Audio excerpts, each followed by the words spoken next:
Hello everyone, कैसे हैं आप लोग। तो आज हम आपके लिए लेकर आए हैं एक छोटा सा टॉपिक, बॉन्ड एंगल। हम आपको सिखाने वाले हैं complete concept of bond angle with lone pair and bond pair. Clear है?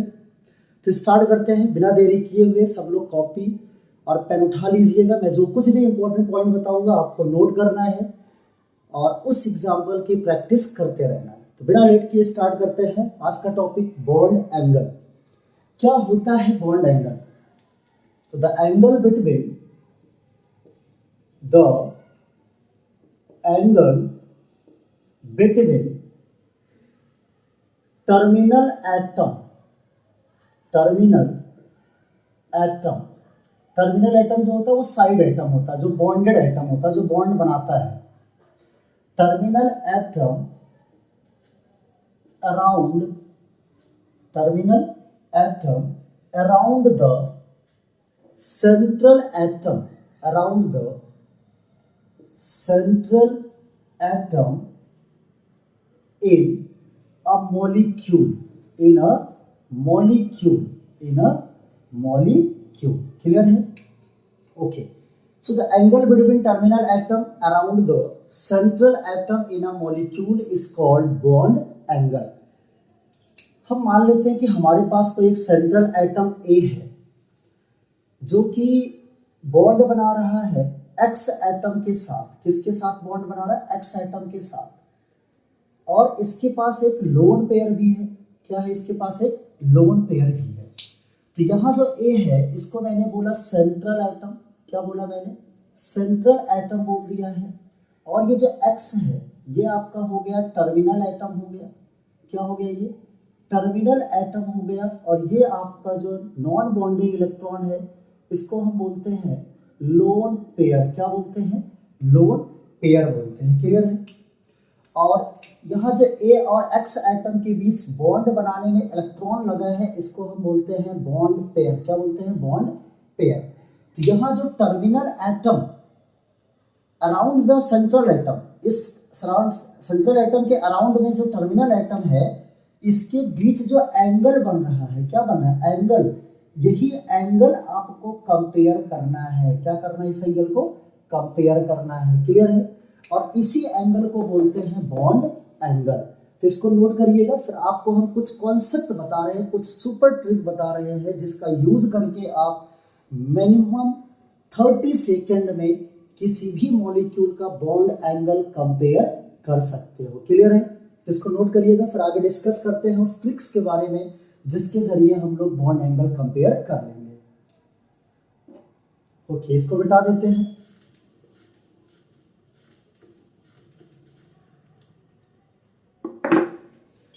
क्या होंगे वो पॉइंट्स? सबसे पहला काम है कंपेयरिंग। क्या करने चल रहे हैं हम लोग? Comparing of bond angle. Comparing of bond angle कैसे कंपेयर करेंगे? तो कुछ पॉइंट्स आपको याद रखने हैं। पहले आप निकालोगे हाइब्रिडाइजेशन। क्या निकालना आपको? हाइब्रिडाइजेशन। तो hybridization on central atom, on central atom. Clear है? पहला काम, पहला स्टेप यही होगा। अब मान लो आपने कोई मॉलिक्यूल लिया और उसका हाइब्रिडाइजेशन आपने निकाला sp2 और क्या निकाल लिया? sp3 निकाल लिया। मान लो आपने 3 मॉलिक्यूल लिए और तीनों मॉलिक्यूल का हाइब्रिडाइजेशन जो है वो डिफरेंट डिफरेंट आ गया। sp आ गया, sp2 आ गया, sp3 आ गया।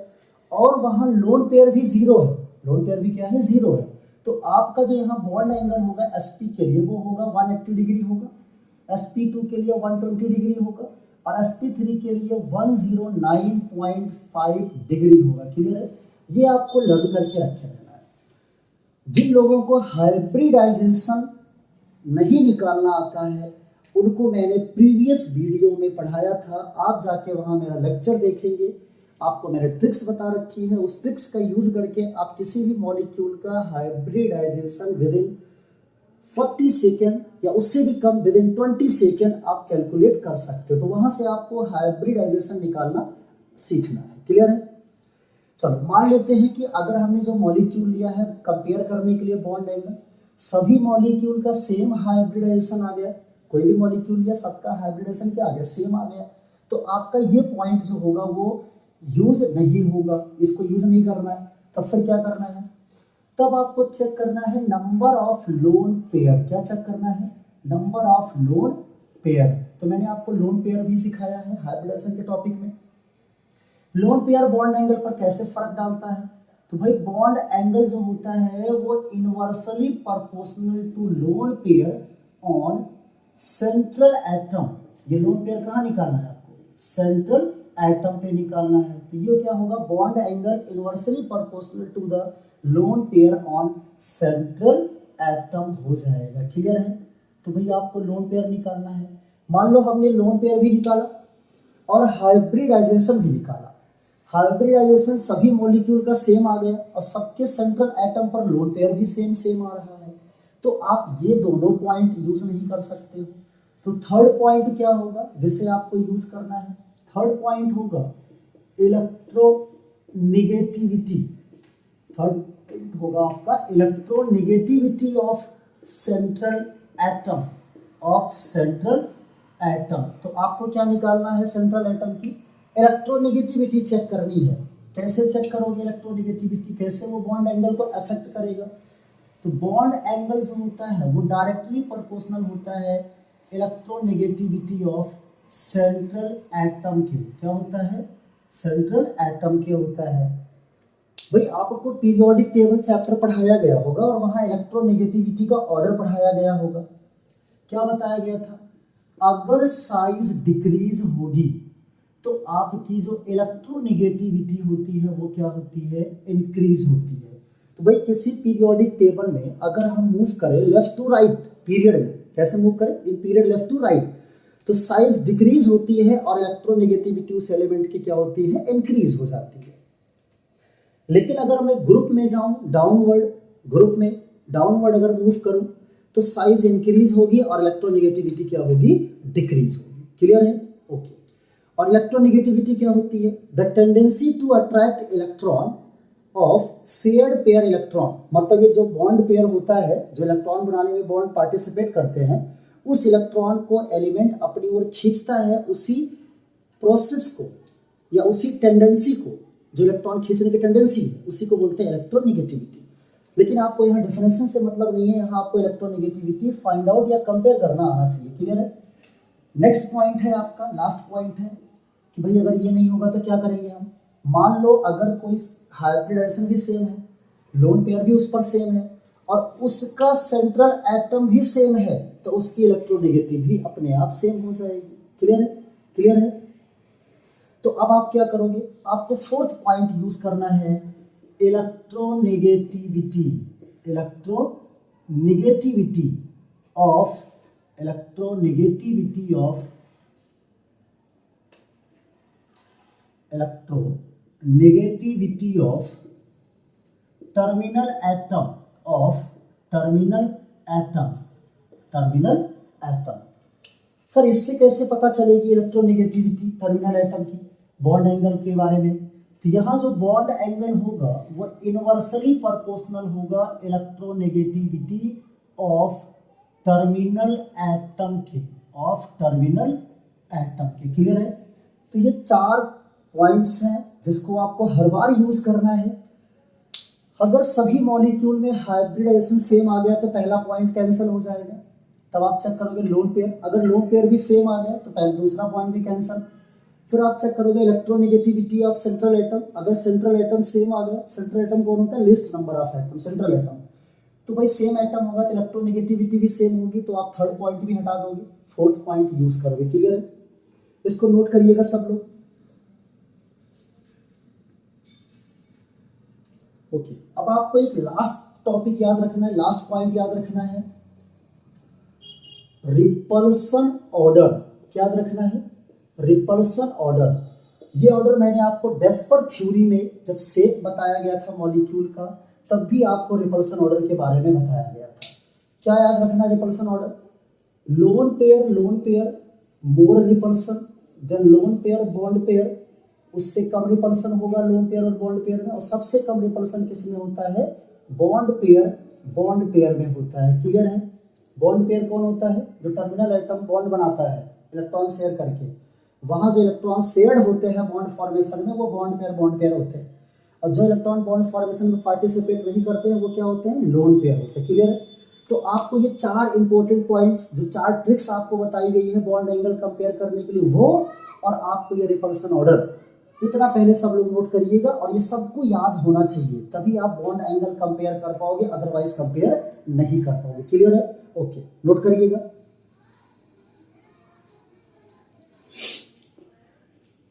इसको बिटा दें। अब हम आपको कुछ एग्जांपल बता रहे हैं, उस एग्जांपल के थ्रू आपको बॉन्ड एंगल कंपेयर करना है। जैसे मैंने पहला एग्जांपल लिया CO2 and carbonate ion, CO3 - 2 carbonate ion, first example है आपका।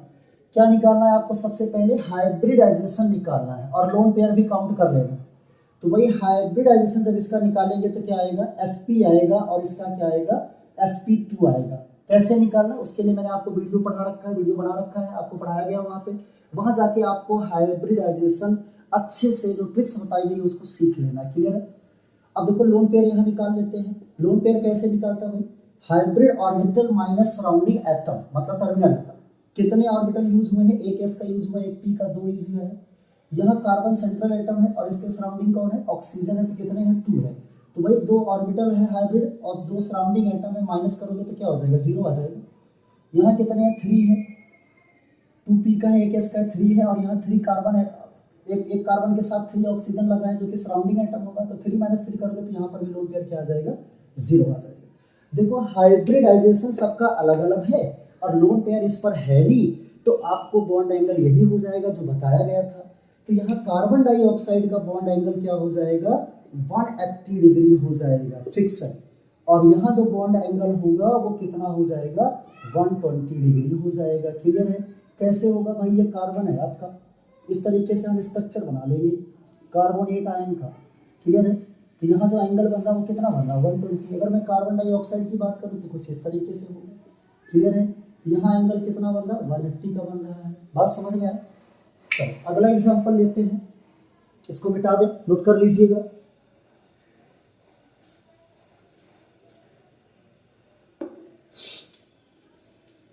नेक्स्ट एग्जाम्पल मैंने ले लिया NH3, एक और ले लेते हैं CH4 NH3, और ले लेते हैं वाटर।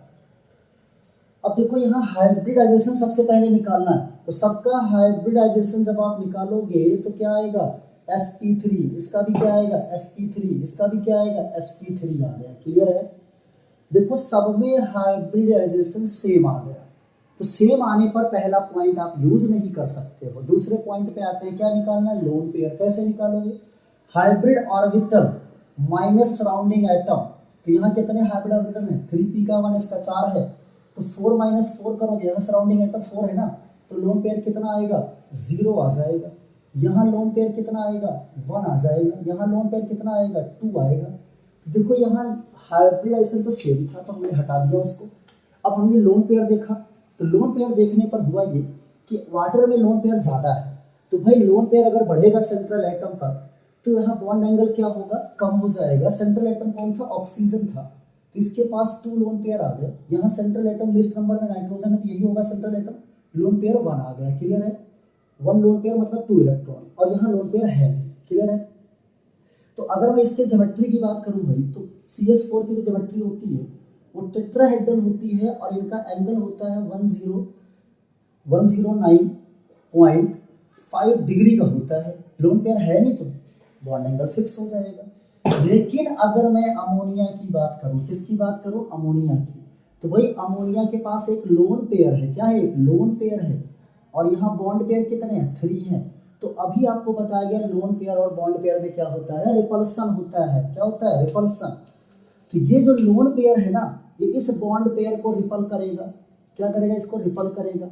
जब इस बॉन्ड पेयर को रिपल करेगा ये लोन पेयर, तो ये जो बॉन्ड पेयर है ये थोड़ा सा कॉन्ट्रैक्ट हो जाएगा, मतलब ये बॉन्ड पेयर कहाँ आ जाएगा, पास आ जाएगा। क्यों आ जाएगा, क्योंकि लोन पेयर जो है वो रिपल्सन के कारण इस बॉन्ड पेयर को पुश कर रहा है, और अगर ये पुश करेगा तो इसके बीच का जो एंगल होगा वो एंगल अब 109.5 डिग्री ना हो करके कितना हो जाएगा, 107 डिग्री का हो जाएगा। क्लियर है? तो आपने देखा भाई sp3 हाइब्रिडाइजेशन से एंगल जो बनना चाहिए था टेट्राहेड्रल के लिए वो क्या बनना चाहिए था, 109.5 डिग्री का बनना चाहिए था। तो इसकी भी ज्योमेट्री यही होनी चाहिए थी, लेकिन ऐसा वेस्पर थ्योरी में आपको पढ़ाया गया था कि इसकी ज्योमेट्री क्या होती है, पिरामिडल शेप में होती है। कैसी होती है? पिरामिडल शेप होती है। क्लियर है? और यहाँ लोन पेयर और बॉन्ड पेयर में होगा रिपल्सन, जिससे ये बॉन्ड क्या हो जाएगा, क्लोज आ जाएगा, कंप्रेस्ड हो जाएगा, पास आ जाएगा, और इसका बॉन्ड एंगल 109.5 से घट करके कितना हो जाएगा, 107 डिग्री हो जाएगा। चलो वाटर की बात करें तो वाटर में सेंट्रल एटम कौन है, ऑक्सीजन है। कितने लोन पेयर है, 2 लोन पेयर है, तो मैंने ऐसे दिखा दिया लोन पेयर को, और यहाँ 2 हाइड्रोजन लिख दिया। इसकी ज्योमेट्री शेप के बारे में आपको बताया गया है कि ज्योमेट्री टेट्राहेड्रल होनी चाहिए थी, लेकिन लोन पेयर आने के कारण इसका शेप क्या होगा, बदल जाएगा और वेंट शेप होगा। ऐसा वेस्पर थ्योरी में आपको पढ़ाया गया है। जिसको नहीं शेप पता है वो जाके पहले वीडियो देख लेंगे एक बार। क्लियर है? अब देखो यहाँ लोन पेयर और लोन पेयर, 2 लोन पेयर मिल रहा भाई। अब लोन पेयर में रिपल्सन सबसे ज्यादा होता है, तो एक तो ये दोनों आपस में एक दूसरे को रिपल करेंगे, जिससे ये नीचे की तरफ आएगा, और जब ये इधर आएगा तो ये लोन पेयर इस बॉन्ड पेयर को भी रिपल करेगा। क्लियर है? जिससे ये जो बॉन्ड है वो क्या हो जाएगा, पास आ जाएगा, और जब ये बॉन्ड पास आ जाएगा तो इसके बीच का एंगल और कम हो जाएगा। तो यहाँ सिर्फ एक लोन पेयर था जो रिपल कर रहा था बॉन्ड पेयर को, यहाँ 2 लोन पेयर हैं जो बॉन्ड पेयर को रिपल कर रहे हैं, और ज्यादा रिपल्सन है लोन पेयर में, तो इसलिए इसका बॉन्ड एंगल और कम हो जाएगा एज कंपेयर टू अमोनिया, और कितना हो जाएगा, 104.5 डिग्री का हो जाएगा, क्योंकि लोन पेयर रिपल्सन ज्यादा होगा और ये बॉन्ड पेयर और पास आ जाएगा। क्लियर है? ओके, तो सब कुछ समझ में आया? नोट करिएगा, फिर अगला टॉपिक में बात करते हैं। मिटा दे।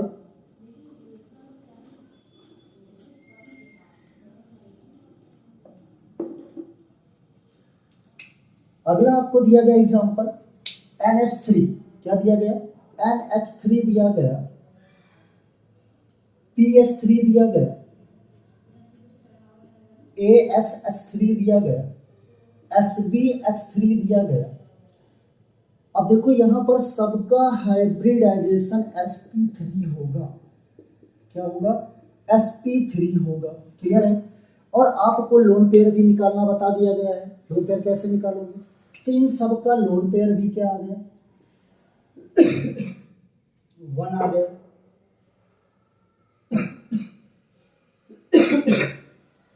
तो हाइब्रिडाइजेशन भी सेम आ गया sp3, पहला पॉइंट कैंसल। सबका लोन पेयर भी सेम आ गया तो दूसरा पॉइंट भी कैंसल। अब क्या चेक करेंगे, इलेक्ट्रोनेगेटिविटी ऑफ सेंट्रल एटम। तो भाई अगर मैं बात करूं सेंट्रल एटम की, तो यहाँ नाइट्रोजन है, यहाँ फास्फोरस है, यहाँ आर्सेनिक और यहाँ एंटीमनी है। ये सब जितने भी सेंट्रल एटम है इस मॉलिक्यूल में, ये ग्रुप 15 के एलिमेंट है। किसके हैं, नाइट्रोजन है, फास्फोरस है, आर्सेनिक है और एंटीमनी है, और क्या है, बिस्मथ है। तो ये सब ग्रुप 15 के एलिमेंट है। और सबको पता है कि अगर हम ग्रुप में डाउनवर्ड जाएं, कैसे जाएं, डाउनवर्ड, तो भाई साइज क्या होती है, इंक्रीज होती है, तो इलेक्ट्रोनेगेटिविटी क्या होगी, डिक्रीज हो जाएगी। तो इलेक्ट्रोनेगेटिविटी अगर इंक्रीज हो रही है तो साइज डिक्रीज होनी चाहिए, लेकिन यहाँ साइज क्या हो रही है, इंक्रीज, तो इलेक्ट्रोनेगेटिविटी क्या होगी, डिक्रीज। तो सबसे कम इलेक्ट्रोनेगेटिविटी किसकी है, Sb की है। तो यहाँ जो इलेक्ट्रोनेगेटिविटी है वो एकदम लीस्ट है। क्या है, लीस्ट इलेक्ट्रोनेगेटिविटी यहाँ है Sb की, क्योंकि सबसे ज्यादा साइज एंटीमनी की होगी। साइज बढ़ेगी ग्रुप में जाने पर, इलेक्ट्रोनेगेटिविटी घट जाएगी। और यहाँ नाइट्रोजन की जो इलेक्ट्रोनेगेटिविटी होगी वो मोर होगी। तो नाइट्रोजन की इलेक्ट्रोनेगेटिविटी सबसे ज्यादा है और एंटीमनी की इलेक्ट्रोनेगेटिविटी सबसे कम है। मान लो तुम्हें बॉन्ड एंगल का ऑर्डर बताना हो, बॉन्ड एंगल का क्या बताना हो, ऑर्डर बताना हो, तो ऑर्डर तो भाई हम मुश्किल से 10 सेकंड में बता सकते हैं। कैसे, bond angle directly proportional to electronegativity of central atom. मतलब अगर सेंट्रल एटम की इलेक्ट्रोनेगेटिविटी क्या होगी, बढ़ेगी, क्या होगी, बढ़ेगी, तो बॉन्ड एंगल भी क्या होगा, बढ़ेगा। और यहाँ बताओ सेंट्रल एटम नाइट्रोजन की इलेक्ट्रोनेगेटिविटी सबसे ज्यादा है कि नहीं है, तो सबसे ज्यादा बॉन्ड एंगल किसका होगा, NH3 का होगा, और सबसे कम किसका होगा, SbS3 का होगा। कैसे पता किया, इलेक्ट्रोनेगेटिविटी चेक कर लिया, पहला दूसरा पॉइंट कैंसिल, क्योंकि लोन पेयर और हाइब्रिडाइजेशन सेम था। तो इलेक्ट्रोनेगेटिविटी ऑफ सेंट्रल एटम अगर बढ़ेगा तो बॉन्ड एंगल भी क्या होगा, बढ़ेगा। अब देखो यहाँ नाइट्रोजन सबसे ज्यादा इलेक्ट्रोनेगेटिव एलिमेंट है, तो इसका बॉन्ड एंगल भी सबसे ज्यादा होगा। ऐसा क्यों हुआ, रीजन के बारे में बात करते हैं। देखो इन सबके स्ट्रक्चर की अगर मैं बात करूं तो भाई सबका पिरामिडल शेप होगा, जितने भी हैं सबका पिरामिडल शेप होगा इस तरीके से, क्लियर है। और सबके पास एक लोन पेयर है इस तरीके से, लोन पेयर एक है, इनके पास भी एक लोन पेयर है। लेकिन अब नाइट्रोजन की इलेक्ट्रोनेगेटिविटी सबसे ज्यादा है, इसीलिए ये हाइड्रोजन के इलेक्ट्रॉन को अपनी ओर खींचेगा। जब इलेक्ट्रॉन अपनी ओर नाइट्रोजन खींचेगा तो इस नाइट्रोजन के पास इलेक्ट्रॉन डेंसिटी ज्यादा हो जाएगी, क्लियर है। तो जब यहाँ इलेक्ट्रॉन डेंसिटी इंक्रीज होगी तो यहाँ ढेर सारा इलेक्ट्रॉन आ गया। तो यहाँ इलेक्ट्रॉन ढेर सारा आ जाने के कारण इस नाइट्रोजन के पास जो रिपल्सन था, जो लोन पेयर था, उसमें हो गया रिपल्सन। क्या हो गया, उसमें रिपल्सन हो गया। क्या हो गया, रिपल्सन हो गया, क्योंकि ये इलेक्ट्रॉन डेंसिटी भी तो एक इलेक्ट्रॉन ही होगा, नेगेटिव चार्ज होगा, और लोन पेयर भी आपका नेगेटिव साइन के साथ होगा। तो दोनों इलेक्ट्रॉन के बीच क्या हो जाएगा, रिपल्सन। कौन कौन सा दो इलेक्ट्रॉन, एक जो लोन पेयर पहले से ही था, और एक नाइट्रोजन की इलेक्ट्रोनेगेटिविटी ज्यादा है, जिससे ये इलेक्ट्रॉन अपनी ओर क्या करेगा, खींचेगा। तो यहाँ नाइट्रोजन के आसपास ढेर सारा इलेक्ट्रॉन क्लाउड इकट्ठा हो जाएगा, जिससे इस इलेक्ट्रॉन डेंसिटी और लोन पेयर के बीच होगा रिपल्सन। तो आपका लोन पेयर इस नाइट्रोजन से दूर चला जाएगा, और जैसे ही नाइट्रोजन से दूर जाएगा लोन पेयर, ये बॉन्ड पेयर में रिपल्सन के कारण ये बॉन्ड थोड़ा सा क्या हो जाएंगे, ओपन। और जैसे ये बॉन्ड ओपन होंगे, क्योंकि अगर लोन पेयर पास होता ना तो ये लोन पेयर इस बॉन्ड पेयर को दबाता, लेकिन यहाँ क्या कर रहा है, यहाँ ये इसको रिपल कर दे रहा है लोन पेयर को, तो जिससे बॉन्ड को खुलने का मौका मिल गया। और जैसे ही बॉन्ड ऐसे थे वो ऐसे हो जाएंगे, तो ये थोड़ा सा कुछ ऐसे आके यहाँ आ जाएगा, ये ऐसे यहाँ चला जाएगा, तो यहाँ जो बॉन्ड एंगल है वो इंक्रीज हो जाएगा, क्लियर है। तो यहाँ बॉन्ड एंगल सबसे ज्यादा होगा। फास्फोरस की इलेक्ट्रोनेगेटिविटी नाइट्रोजन से कम थी, इसीलिए ये फास्फोरस कम इलेक्ट्रॉन को अपनी ओर खींचेगा, और यहाँ पर जो इलेक्ट्रॉन इसकी तरफ जा रहा है उसके बीच और लोन पेयर के बीच रिपल्सन कम होगा। यहाँ और रिपल्सन कम होगा, और यहाँ रिपल्सन सबसे कम होगा। तो यही रीजन है कि ये दूर नहीं जा पाया इस एंटीमनी से। जब ये दूर नहीं जाएगा तो ये बॉन्ड पेयर पर क्या लगाएगा, रिपल्सन, जिससे बॉन्ड क्या आएंगे, पास। तो अगर ये दूर चला जाता तो बॉन्ड ओपन हो जाता, लेकिन जब ये पास रहेगा तो बॉन्ड को क्या करेगा, दबा देगा, क्लोज कर देगा, जिससे बॉन्ड एंगल घट जाएगा। तो यहाँ बॉन्ड एंगल सबसे कम और यहाँ बॉन्ड एंगल सबसे ज्यादा। रीजन समझ में आया। तो भाई इसका बॉन्ड एंगल कितना होता है, इसका बॉन्ड एंगल होता है 107 डिग्री का होता है, क्लियर है, क्लियर है, ओके। इसका बॉन्ड एंगल कितना होता है, 93 डिग्री का होता है। ऐसा कितना होता है, 92 डिग्री होता है। ऐसा कितना होता है, 91 डिग्री होता है, क्लियर है। सबका बॉन्ड एंगल याद करने की जरूरत नहीं है, कुछ खास इंपॉर्टेंट है, कुछ खास एग्जाम्पल है, कुछ महत्वपूर्ण है, जिसका बॉन्ड एंगल आपको याद होना चाहिए। तो ये समझ में आया, नोट करिएगा, फिर अगला एग्जाम्पल लेते हैं।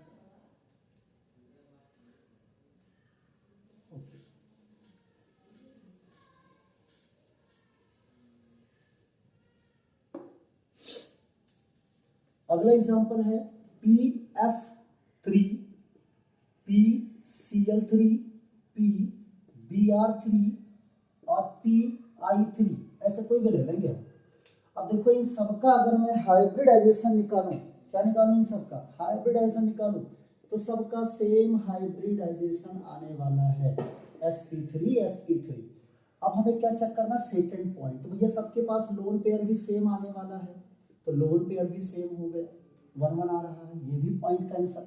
अब हम electronegativity of central atom check करेंगे। तो भाई सेंट्रल एटम हर जगह क्या है, फास्फोरस है, तो सबकी इलेक्ट्रोनेगेटिविटी भी सेम हो गई। अब क्या चेक करेंगे, third point, electronegativity of terminal atom. Terminal atom यहाँ कौन है, फ्लोरीन है, यहाँ कौन है, क्लोरीन, यहाँ कौन है, आयोडीन, यहाँ कौन है, ब्रोमीन है। तो अगर मैं इस एलिमेंट को देखूं तो ये हैलोजन फैमिली का एलिमेंट है, मतलब ग्रुप 17 का एलिमेंट है। कौन से ग्रुप का एलिमेंट है, 17। कौन कौन सा होता, फ्लोरीन होता है, क्लोरीन होता है, ब्रोमीन होता है, और क्या होता है, आयोडीन। अगर मैं ग्रुप में ऐसे जाऊं तो साइज क्या होगी, इंक्रीज होगी, और इलेक्ट्रोनेगेटिविटी क्या होगी, डिक्रीज होगी। तो सबसे कम इलेक्ट्रोनेगेटिविटी किसकी है, आयोडीन की है, सबसे ज्यादा किसकी है, फ्लोरीन की है। क्लियर है। तो देखो यहाँ क्या लिखा गया है, bond angle inversely proportional to the electronegativity of terminal atom. इसका मतलब हुआ अगर इलेक्ट्रोनेगेटिविटी ऑफ टर्मिनल एटम बढ़ेगा तो बॉन्ड एंगल क्या होगा, घटेगा। तो सबसे ज्यादा इलेक्ट्रोनेगेटिविटी किसकी थी, फ्लोरीन की। तो इलेक्ट्रोनेगेटिविटी ज्यादा, बॉन्ड एंगल क्या होगा, कम। तो सबसे कम बॉन्ड एंगल किसका है, PF3 का है। क्लियर है। तो सबसे ज्यादा किसका होगा, Pi3 का।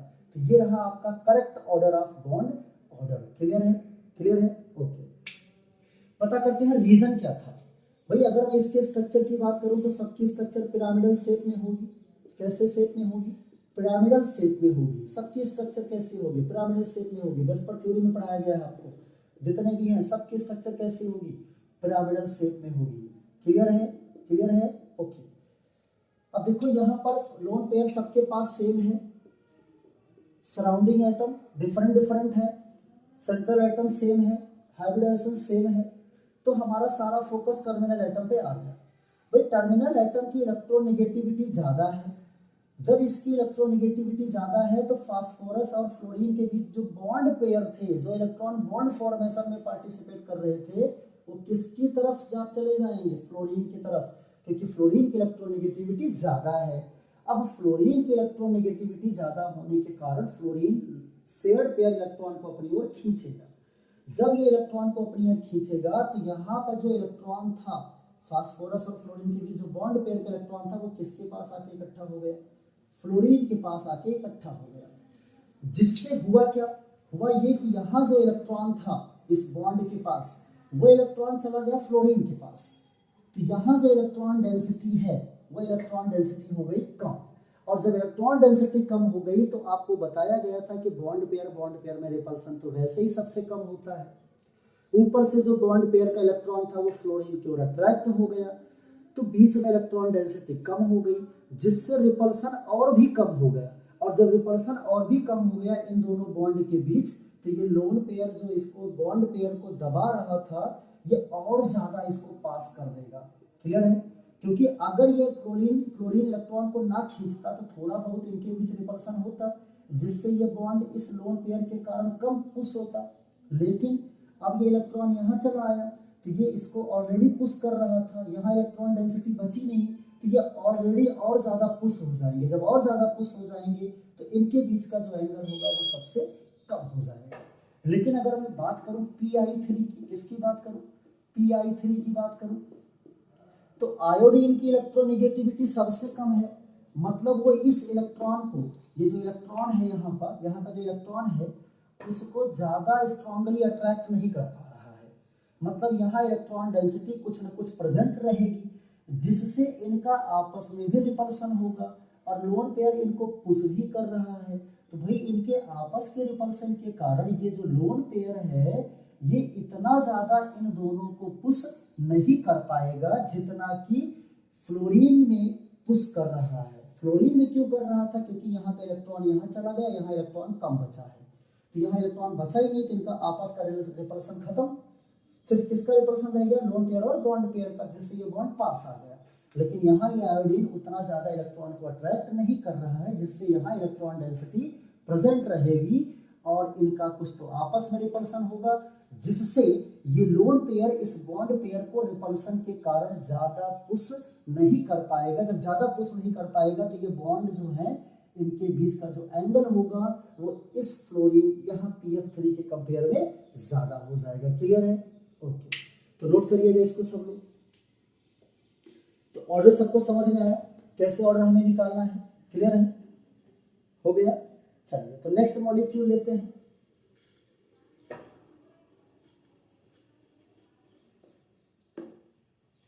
नेक्स्ट मॉलिक्यूल क्या होगा आपके पास, ClO4 -1, ClO3 -1, ClO2 -1। अगर यहाँ मैं हाइब्रिडाइजेशन निकालूं सबका, किसी का भी हाइब्रिडाइजेशन अगर मैं निकालूं भाई, तो कैसे निकालना हाइब्रिडाइजेशन आपको बताया जा चुका है, बोलो भाई। तो यहाँ अगर मैं सबका हाइब्रिडाइजेशन निकालूं भाई तो सबका आ जाएगा sp3। क्या आ जाएगा, sp3 आ जाएगा। क्या आ जाएगा, सबका sp3 आ गया। तो देखो पहला पॉइंट कैंसिल हो गया। अगर मैं सबका लोन पेयर निकालूं तो यहाँ लोन पेयर आएगा 0, क्या आएगा 0 आएगा। यहाँ लोन पेयर अगर मैं निकालूं तो लोन पेयर 1 आएगा, और यहाँ लोन पेयर निकालूं तो लोन पेयर कितना आएगा 2 आएगा। इसका मतलब हम सेकंड पॉइंट को यूज करेंगे। तो मैंने क्या लिखा है, lone pair of central atom increase होगा अगर तो बॉन्ड एंगल क्या होगा डिक्रीज। तो सबसे पहला सबसे ज्यादा लोन पेयर कहाँ है, इसके पास है, तो सबसे कम बॉन्ड एंगल किसका होगा, इसका होगा।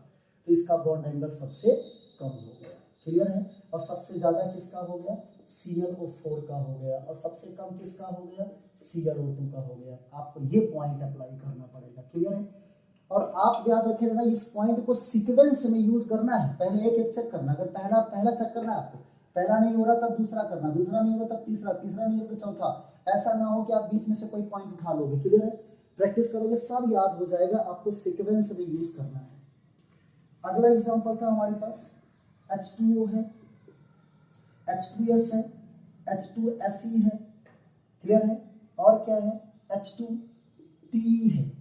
ये देखो सेंट्रल एटम कौन है इसमें, ऑक्सीजन, सल्फर, सेलेनियम, टेलुरियम। ये ग्रुप 16 का एलिमेंट है। कहाँ का एलिमेंट है, ग्रुप 16 का। कौन सा होगा, ऑक्सीजन, सल्फर, Fe। भाई ग्रुप में डाउनवर्ड जा रहा है, साइज बढ़ रही है, इलेक्ट्रोनेगेटिविटी घट रही है, क्लियर है। देखो सबके पास लोन पेयर कितने होंगे, 2 लोन पेयर होंगे। कितने लोन पेयर होंगे, 2 लोन पेयर होंगे, क्लियर है। सबका हाइब्रिडेशन क्या होगा, sp3 होगा। क्या होगा, sp3 होगा, क्लियर है। तो भाई सबका हाइब्रिडेशन सेम आ गया, पहला पॉइंट खत्म। सबका लोन पेयर सेम आ गया, पहला पॉइंट खत्म। अब हम देखेंगे सेंट्रल एटम, क्या देखेंगे हम, सेंट्रल एटम। भाई क्या सबका सेंट्रल एटम सेम है, नहीं है। तो जिसकी इलेक्ट्रोनेगेटिविटी ज्यादा होगी उसका बॉन्ड एंगल क्या होगा, ज्यादा होगा, क्योंकि डायरेक्टली प्रोपोर्शनल का साइन लगा है। तो सबसे ज्यादा इलेक्ट्रोनेगेटिव एलिमेंट कौन है, ऑक्सीजन है। तो इसका बॉन्ड एंगल भी क्या होगा, ज्यादा हो जाएगा, क्लियर है। भाई देखो रिलेशन देखो, bond angle directly proportional to क्या, इलेक्ट्रोनेगेटिविटी ऑफ सेंट्रल एटम। मतलब ये बढ़ेगा तो ये भी बढ़ेगा। तो इसकी इलेक्ट्रोनेगेटिविटी ज्यादा थी। देखो डाउनवर्ड जाने पर सबसे बड़ी साइज किसी की तो है ना, नीचे सॉरी सबसे छोटी साइज इसी की है ना। तो जब आप नीचे जाओगे तो साइज क्या होगी, बढ़ेगी। और जब साइज बढ़ेगी भैया ना, तो इलेक्ट्रोनेगेटिविटी क्या होगी, घटेगी। तो नीचे जाने पर इलेक्ट्रोनेगेटिविटी घटती है क्योंकि साइज बढ़ जाती है। और अगर साइज कम हो तो इलेक्ट्रोनेगेटिविटी क्या होगी, बढ़ जाती है। तो नीचे जाने पर साइज क्या हो रही है, बढ़ रही है, इसकी इलेक्ट्रोनेगेटिविटी क्या होगी, घटेगी। और अगर साइज छोटी होती तो इलेक्ट्रोनेगेटिविटी ज्यादा होती। तो सबसे छोटी साइज किसकी है, ऑक्सीजन की। सबसे बड़ी साइज किसकी है, टेलुरियम की। तो जिसकी साइज ज्यादा होगी उसकी इलेक्ट्रोनेगेटिविटी कम होगी, और जिसकी साइज छोटी उसकी इलेक्ट्रोनेगेटिविटी ज्यादा होगी। तो इसकी इलेक्ट्रोनेगेटिविटी ज्यादा है तो इसका बॉन्ड एंगल भी ज्यादा होगा। अब वेस्पर थ्योरी में आपको बताया गया था, ये पहला एग्जांपल जब आपको लिया गया था, दूसरा एग्जांपल तब आपको बताया गया था यहाँ कितना होगा बॉन्ड एंगल, 10.5 डिग्री का होगा। अब इसका बॉन्ड एंगल तो भाई लोन पेयर रिपल्सन के कारण कम हो जाएगा ना, बोलो भाई। तो कितना आ जाएगा इसका बॉन्ड एंगल, 92 आ जाएगा। इसका कितना होगा 91, और इसका कितना हो जाएगा 90 हो जाएगा, क्लियर है, क्लियर है। तो आपको क्या करना है ना, सभी मॉलिक्यूल के बॉन्ड एंगल की वैल्यू नहीं पूछता है, कंपेयरिंग पूछता है। 4 नंबर में पूछेगा, कितने में पूछेगा, 4 नंबर में पूछेगा। आपको कंपेयर करना, तो कंपेयर करने के लिए 4 पॉइंट आपके लिए इनफ थे, क्लियर है। तो ये पॉइंट सब लोग नोट करिएगा और एग्जाम्पल को सॉल्व करते रहिएगा, और कमेंट बॉक्स में कमेंट जरूर करिएगा कि क्या आपको समझ में आया या समझ में नहीं आया। और जो भी पॉइंट है उसको सीक्वेंस ऑर्डर में यूज करना है, ओके। तो मिलते हैं नेक्स्ट वीडियो में, मॉलिक्यूलर ऑर्बिटल थ्योरी MOT के बारे में बात करेंगे, क्लियर है, जो कि सबसे इंपॉर्टेंट टॉपिक है केमिकल बॉन्डिंग का, ओके। तो नोट करिएगा इसको सब लोग।